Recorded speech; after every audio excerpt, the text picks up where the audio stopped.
So I went and bought an rx8 now. We still got the EG. Doing some more work to it. Got the Eclipse in over there that you can't see.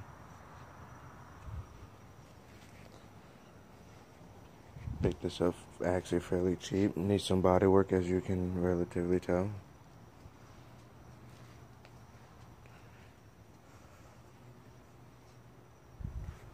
A little dirty. Inside's immaculate though.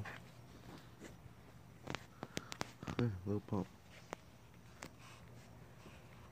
You know, gotta have the little Millennium Falcon, you know. She hit 9 grand, so she goes faster than a 9 Park Sax, I believe. Yeah, this is gonna be a new daily soon. At least that's a genuine idea. We still gotta fix her up.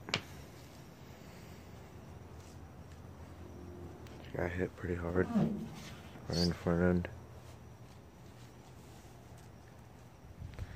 Yeah, well, just a little update.